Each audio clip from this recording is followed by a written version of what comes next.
All right, welcome back to The Beam, where curiosity meets conversations, taking us a step further into the future we desire. I'm Sunas Nathaniel, and on this episode, we're going to be going to the final part of that which we started about 2 weeks ago, which is the Nigerian dream. But this time around, we're going to be looking about rethinking progressivism here, in this era, in the now, in this moment in our nation's history. That's what we're going to be talking about. Where are the youths in that progressive movement? What really is progressivism? Where is the APC in that movement? What political parties are really pushing the frontiers of progressivism? Those are the things we're going to be looking at right now. Don't worry, but before we get into our discussion, let us first take you to our quick tech update. We'll be right back. Don't go away. Hello and welcome. Here is a quick tech update for the week. Nigeria's mobile subscriptions rose to 157.3 million naira in October 2024, up from 154.6 million in September, marking recovery after months of decline.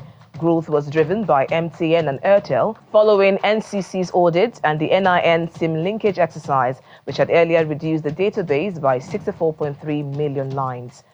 Meanwhile, 9Mobile has attributed its nationwide service outage to a fire incident at its Lagos data center on Tuesday night. In a statement issued on Wednesday, the telecom operator apologized to its 3 million customers, assuring them of ongoing efforts to restore services promptly. In the meantime, the National Bureau of Statistics, NBS, has announced that its website was compromised in a cyber attack. In a statement on X, formerly known as Twitter, on Wednesday, the Bureau urged the public to ignore reports from the site until restoration is complete, assuring that recovery efforts are underway. In another development, the Minister of Interior, Olubunmi Tunji-Ojo, has announced the federal government will launch contactless passport renewal in Lagos, Abuja, Rivers, and Kano in January 2025. In a recent interview, the minister attributed the delay from December to logistical challenges, emphasizing the project's experimental phase. Now, on the foreign scene, the Democratic Republic of Congo has filed criminal complaints in Paris and Brussels against Apple's European subsidiaries, alleging the use of illegally mined blood minerals from conflict zones in eastern DR Congo and Rwanda. The filings claim Apple misled consumers about its supply chain integrity. Now, staying on DR Congo case, Apple has instructed suppliers to avoid sourcing minerals from the Democratic Republic of Congo and Rwanda amid accusations of using blood minerals in its supply chain. DRC lawyers welcomed the move cautiously, stating it doesn't absolve alleged past crimes tied to the tech giant's European subsidiaries. Meanwhile, the Dutch Data Protection Authority fined Netflix 4.7 million euros for failing to clearly inform users about personal data use from 2018 to 2020, breaching GDPR rules. Now, despite recent updates to its privacy policies, the authority highlighted significant lapses during the investigation period. And finally, the Irish Data Protection Commission filed Meta 251 million euros for a 2018 data breach affecting 29 million Facebook users globally, including 3 million in the EU. Meta reported the breach in September 2018, with the penalty reflecting significant violations of data protection regulations. And that's your quick tech update for this week. Stay tuned for more cutting-edge news from the ever-evolving world of technology. See you next time. All right, welcome back. If you're just joining us, this is The Beam, and we are discussing the Nigerian dream, rethinking progressivism in Tinubu's administration. Our guest is Mr. Aliu, or Honorable Aliu Audu, who sees himself as a committed patriot and a progressive thinker with a distinguished track record in public affairs in Nigeria. He's renowned for dedicating himself to the nation's building. He has consistently championed initiatives aimed at upholding the foundational ideas of the All Progressives Congress, APC, as articulated in his original manifesto. His efforts in driving intra-party campaigns reflect his vision for a prosperous and inclusive Nigeria, and he currently serves as the Senior Special Advisor for Public Affairs to the President of the Federal Republic of Nigeria. Mr. Audu, you're welcome to The Beam. Thank you. That was a lot. All right. I had to take it and quickly so that they understand why you are on the set. Wow. Because we have done the first fashion where we had, two individuals who came to speak from different, walks of life about the Nigerian dream. And some of them would say, hey, it's an elusive thought. It's an elusive idea. So the question then becomes, what to you is the Nigerian dream? I think being born in Nigeria means, you have the promise of God to live a prosperous life as far as you do not harm Mother Earth. You don't harm your fellow humans who are, especially fellow Nigerians, and you add value, to life, add value to people around you, add value to the Nigeria entity. Then, whatever you aspire to be, you can be it. That's the Nigerian dream. Mm. But we're falling so short because of poor management of our, enormous natural and human resources, that we've got to a point where a Nigerian cannot even feed. Mm. There should be no part of the story or of our national story where any man, anybody born in Nigeria should not be able to feed. With what we're given? No. So it means there are a lot of things we've done wrongly, so we need to recalibrate, and that includes reorientation. We need to redefine what we think the Nigerian dream is. You understand? Nigerian dream isn't I pass my neighbor. Mm. Nigerian dream isn't oppressing the next person. Nigerian dream isn't, being able to have while others don't. Nigerian dream is actually being able to, have what you need. Perhaps if you work hard, some of the things you want, without harming the ecosystem, which is exactly what the whole sustainable development is about. If you look at the SDG goals, it's zero hunger. There are a whole lot that we can do and ensure that it is collective and it is inclusive. Okay, now let's take this up a notch. We have introduced the word progressivism. Now, in the context of the Nigerian system, in the context of what we see in Nigeria today, what is progressivism, and where does it come into that consciousness as regards the attainment of the Nigerian dream? President Bola Ahmed Tinubu. You think so? Yeah, he's an embodiment of progressivism. Check his track record. He was a young man who left the shores of this country. I think he was just about under 10 or just above 10 when he left, right? Acquired education, was top of his class, worked in the top, global institutions, then came back home. He didn't throw away his green passport in chasing the blue passport of America. He could have if that was what he wanted, but he valued his green passport, because he believed he was born somewhere and his value on earth would be to add value to that place. So he came back working. He was an auditor with Mobile, turned around their story as an auditor to the point that they say, you know what, this thing you're doing outside, we don't want to keep you outside, come inside, come back. He had 2 executive positions. He was the Auditor General and he was the I want you to because the Nigerian people are asking now that you have said he is the embodiment, how does it really play out to the Nigerian people? Okay, right now, it plays out in such a way that we have in Lagos where, someone like Timaya would say he left Port Harcourt, the oil city, to Lagos with nothing but nylon bag.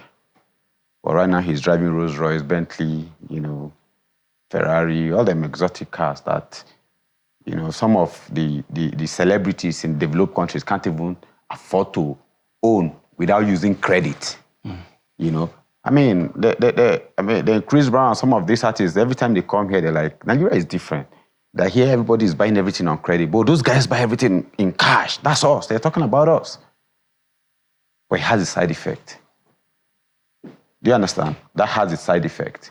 However, what I'm just telling you is that someone made that Lagos possible. Everybody will tell you, oh, they have always been Lagos. Oh, yes. Like they've always been other states.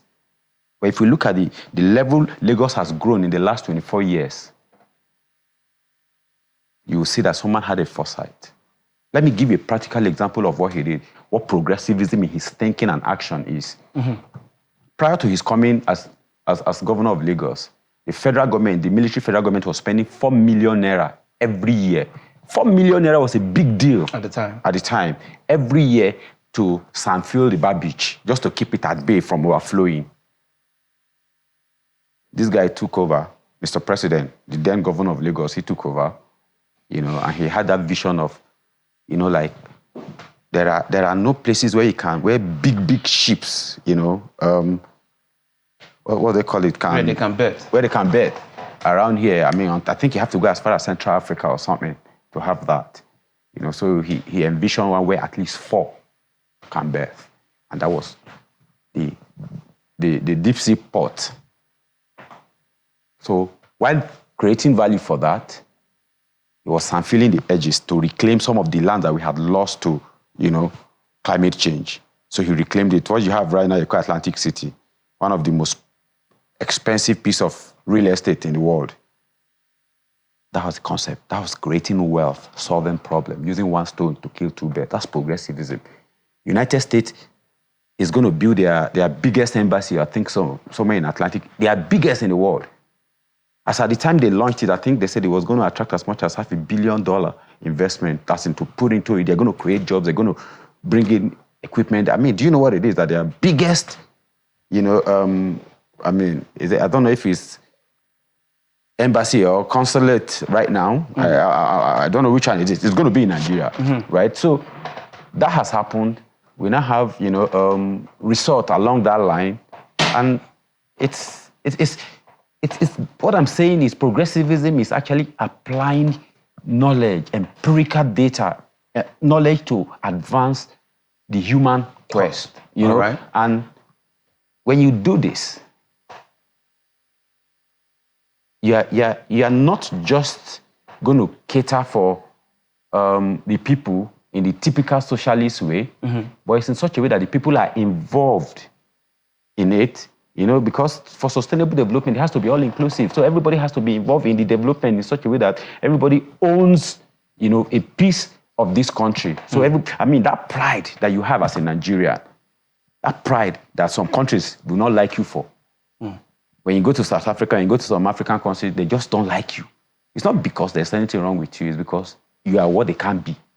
Well, they would say sometimes is that we overdo too much, but we're going to come back to that. We're going to come back to that quickly before. But that's the Nigerian spirit. Because we shine too much. Okay, let's come back. We're going to be taking a break shortly, and then when we come back from that break, we're going to leave the individual and go to the general. I want us to see progressivism on the general scale, beyond just an individual. How does the average Nigerian, fit into whatever progressivism we are preaching and pushing today? Don't go away. Stay with us. All right, welcome back. This is still The Beam, and we're still looking at rethinking progressivism right now under Tinubu's administration. And my guest is none other than Honorable Aliyu Audu, and he is a special assistant to the president. And now the question then becomes for you. On paper, there's so much that's going well for this government. Why does it feel like the Nigerian people cannot feel it currently? All right. It's like when you have a two-floor building, that is supposed to take people who require about 10-floor building. To be able to construct that, you're going to bring what you have down because it's poorly constructed, the foundation is faulty. That process of constructing, everybody doing is feeling the pains of reconstruction, but we know this is possible. We know we are standing on solid rock, that we can build this, and we believe in ourselves. Mr. President believes we are resilient as a people because we've shown that in our individual lives. That's why we keep defying the odds at every level. Our education isn't where it should be, but go to any part of the world. The most educated race, black race in the world. Go to America, go to Europe. Like, I think, what's the statistic? Like 2 or 3 out of every 5 Nigerians you see abroad has a master's, at least a master. That's how educated we are. But what is lacking is the application. We have not applied this knowledge that we have acquired for so long. So because when colonial masters came, one thing that was used to define us was just having education. It was a big deal that just have education. Then you start getting paid and all of that. Then it was just education. So we just thought just being educated doesn't. No, you need to apply that education. So it is the process of applying that education, that information, knowledge, once proven, become, information knowledge. I think you apply information, then you make mistake, you do again, it becomes knowledge, then knowledge, it transforms into something. I can't remember what it is right now, but, it becomes like an authority that we can say, if you do this, you'll get this result, it's sure for you. But in the process of doing that, we have one person in the public service in the last, or since the return to democracy, who knows it's possible, whose talk is, gone out for it, who's been out there doing it. He's not jumping around power. Like you were asking about progressivism. Progressivism isn't. It's some sort of left-leaning political philosophy that bets on the advancement of human cause through social reforms. With the application of technology innovation. Like technology innovation is a product of human application of knowledge. So human is king. If human apply itself well in such a way that does not harm the community, human will get the best of the world. And in case that we do not jeopardize the future of the unborn children, so that we don't try to predict what their life should be. Let's provide them an environment where they can fly. We are crawling right now. That's why we are not feeling it. But very soon we'll start walking. All right. Then we'll start running. Then maybe our children will fly. Okay. That's a very solid argument. That, in a very, this is just 18 months. That's what the president will say. At the end of the day. I've just been here for 18 months, right? At the end of the day. So we will still have the time to really, assess what progressivism and what progress has been made within the context of his time, right? Okay, so let's go to the APC and what it has been for the last few years being in power. And how much of it, progressive-wise, has the nation seen, ideology-wise, basically? Okay, I'll say this, that the set of people who have shown progressivism as far as the party is concerned have been the emerging leaders and the young people, young Nigerians who left their comfort zone as far back as 2010. We stay under the leadership of still the current president, when he supported a very bright young man with a public clean record, Malam Nuhu Ribadu, and another man with an excellent record in a private sector, to run for president under his platform, AC at the time. That if you know the amount of young people that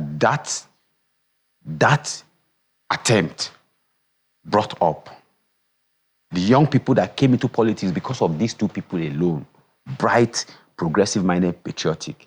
And this set of people have not been able to think about getting themselves out of this country because they've seen that this country is fixable. And they've seen their role in it. That's why they are not, they don't want to leave a slave outside the country where you walk around the clock. No, that's not how you're not meant, you work to live, you don't live to work. But we've not been able to work to live because we lack energy. But I'll tell you what transformation is going on right now. Look at the rural electrification energy. They are doing so much. I'm saying so much. There's a project that is electrifying education and health across the country. University of Maiduguri, University of Calabar Teaching Hospital, across. You have like 3.0, University of Abuja, 3.0 megawatt, solar panel system set up to power the whole, institution across the country. And they have more in the pipeline. They are trying to ensure that all the public infrastructures, public services are powered by a solar panel. And I'm talking about 750 million naira project injection that is going to come from a green bond that we use to fund this. Guess what they are betting on paying this money back from? From the money that would have otherwise been used on buying generator and buying diesel and buying petrol to fuel those things. 30% of that money alone is enough for us to service a loan. If we so you're saying that is progressive thinking? That's progressive thinking, and that's progressive application. Go to University of Abuja. I think they have about 3.0 megawatt, of solar panel working. Look at Naseni. Naseni is gotten to a point where they are creating. We are manufacturing solar panels in Nigeria. So it means we are aligning with the global thinking of sustainable energy, and that is why Mr. President did not see it necessary to keep subsidizing like fossil fuel that is harming our environment. Let's get it right. Fossil fuel is not renewable. Of course. So it runs out.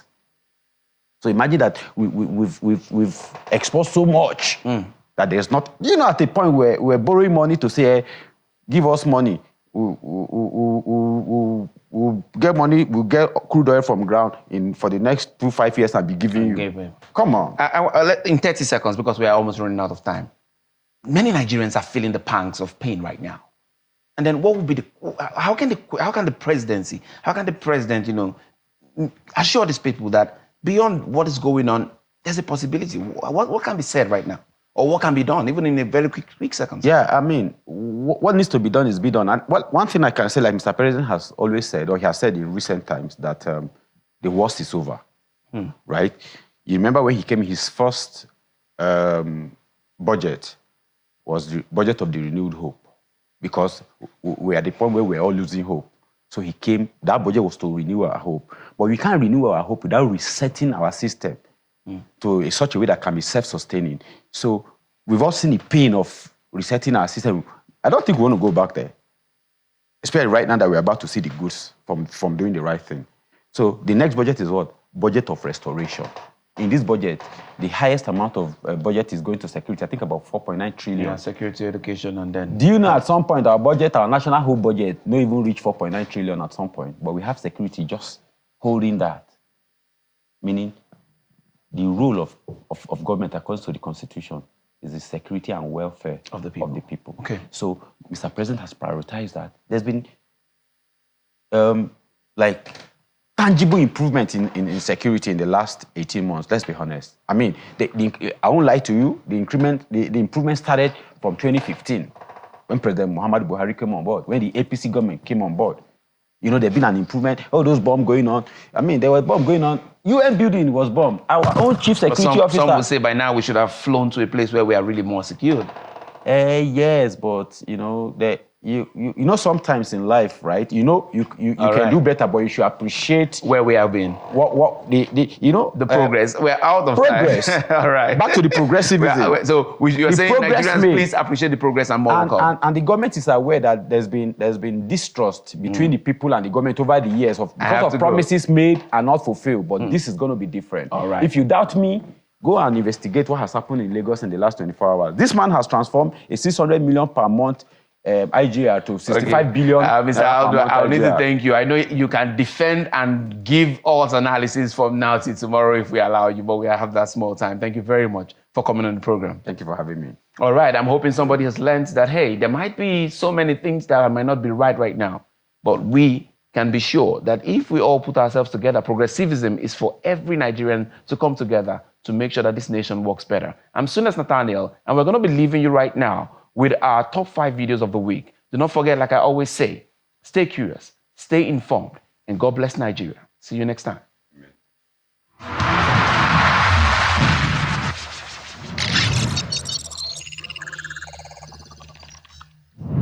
In 5th place, we see ex-Kano Governor Shekarau speaking on the tax reform bills while appearing as a guest on Sunday Politics. The whole idea, Sheun, is to have people to monitor their own security around.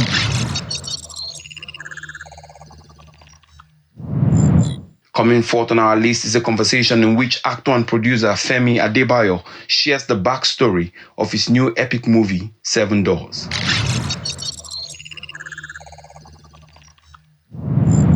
Still on Femi Adebayo's 7 Doors, our third video on this countdown is a clip showcasing the premiere of the movie.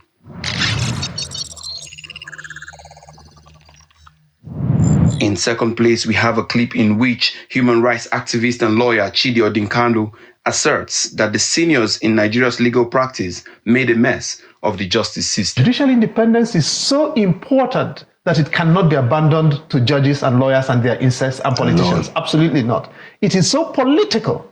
Citizens must take ownership of it. That is why I've stayed on the subject matter. That we've got to politicize judicial independence and independent institutions we've got first to politicize the subject matter in order to depoliticize it.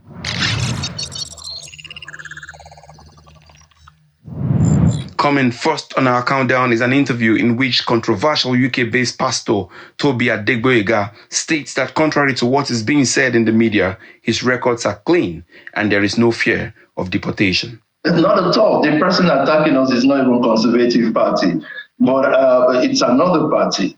So, but area by area, I believe completely that our problem was politically motivated, and the facts are there. I'm not saying things without facts. That's it on our countdown today. Join us next week for more.